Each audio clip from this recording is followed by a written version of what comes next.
Imagine a nation born in rebellion, its people chanting no taxation without representation.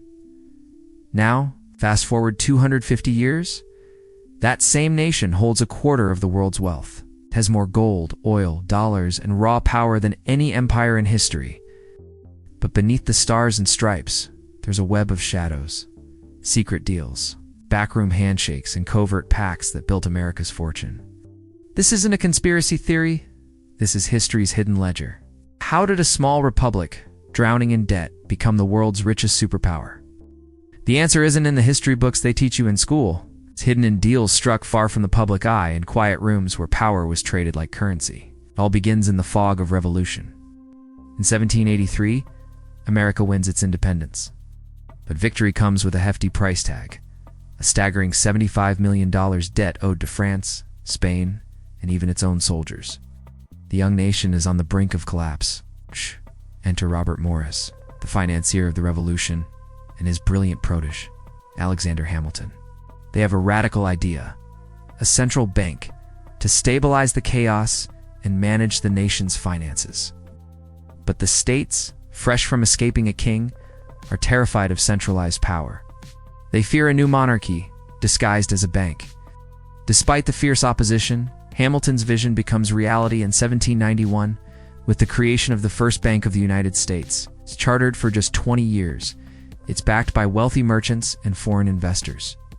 On the surface, it's a public institution, but its true genius puts private hands on the levers of public money. This bank funnels capital into building canals, roads, and factories. America begins to industrialize, not by government decree, but by a deal. Hamilton, with the stroke of his quill, traded a bit of sovereignty for economic stability, setting a precedent that would echo for centuries. The 19th century took this financial alchemy and supercharged it. Railroads began to spiderweb across the continent, connecting the nation like never before. But who paid for this massive undertaking? Men like Jay Cooke, the financier of the Civil War, sold government bonds to wealthy Europeans. At the same time, insiders like the Vanderbilts used their influence to snap up massive land grants. The Pacific Railway Act of 1862 was a game changer. It gifted 175 million acres of public land in area, twice the size of Texas' two private railroad companies. These weren't just generous handouts. They were deals greased with bribes and intense lobbying. This era gave rise to the robber barons. Cornelius Vanderbilt cornered the shipping market, then moved on to railroads, amassing a fortune of over $100 million by the time of his death. John D. Rockefeller did the same with oil. Through a system of secret discounts from the railroads, known as rebates, his company, Standard Oil, crushed its competitors. By 1880, it controlled 90% of all oil refining in the United States. The human cost was immense. Workers died in the steel mills of Pittsburgh, and immigrants toiled for pennies. But these tycoons built empires, and their vast wealth seeded the very banks that would finance America's ascent to global dominance. War has a way of sharpening the blade of finance. World War I bled Europe dry, but for America, it was a business opportunity. The U.S. government and its banks became Europe's primary lender, J.P. Morgan & Co., alone orchestrated over $1.5 billion in loans to the Allies before America even entered the war. President Wilson promised peace without victory, but the real victory was financial.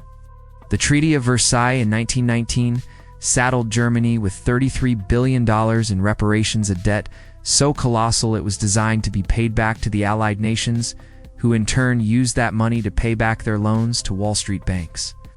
It was a perfect, profitable loop. Just before the war, another secret deal laid the foundation for America's modern financial power.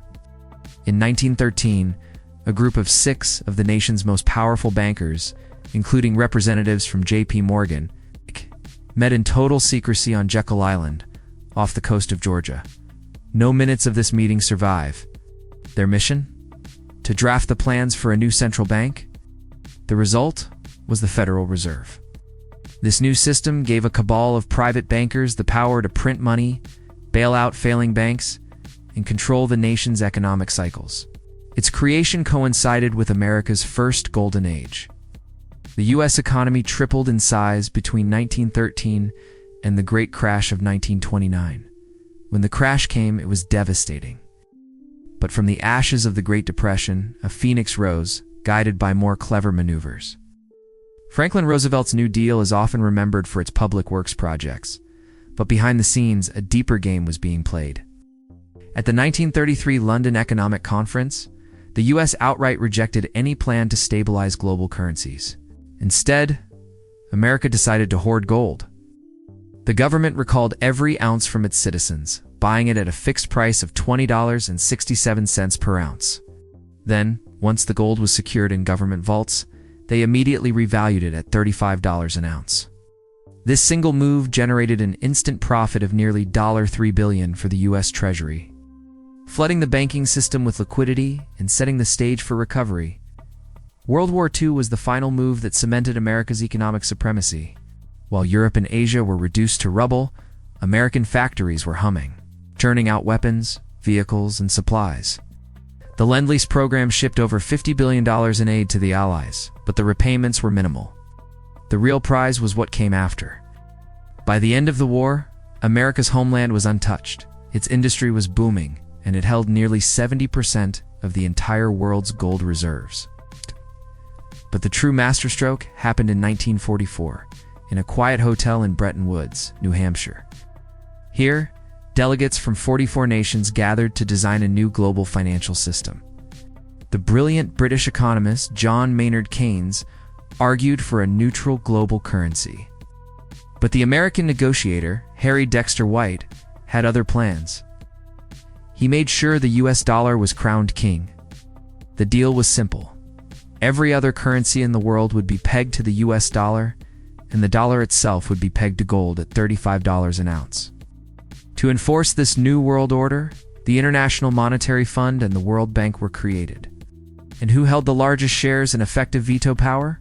The United States. This was genius. America could now print dollars to pay for its imports and deficits, and the rest of the world had to buy those dollars to conduct international trade. This system got an even bigger boost in the 1970s. When President Nixon took the US off the gold standard, the dollar's value was at risk. So, Henry Kissinger flew to Saudi Arabia for another secret meeting. The deal he struck created the Petrodollar. Saudi Arabia agreed to price all of its oil sales exclusively in US dollars. In return for military protection, they would then recycle those profits back into US government bonds. The rest of OPEC soon followed, locking the entire global energy market into the dollar and creating a permanent, massive demand for American currency.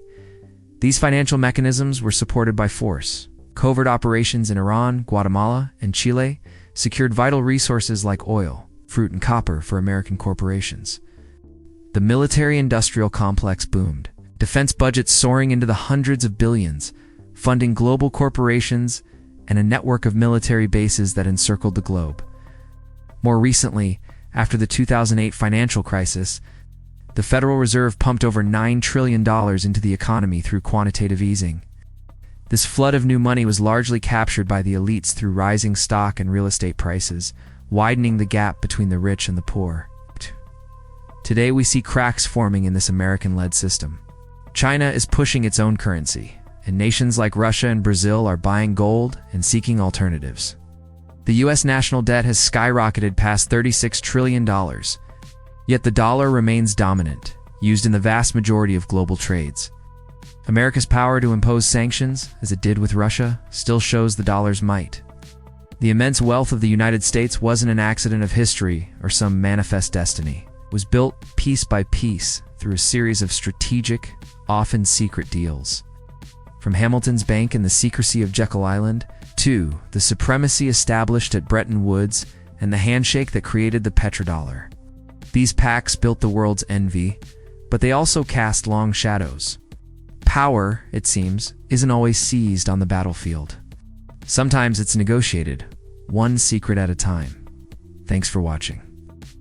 If you found this journey into history's hidden ledger fascinating, be sure to like, subscribe, and hit that notification bell for more deep dives. See you in the next one.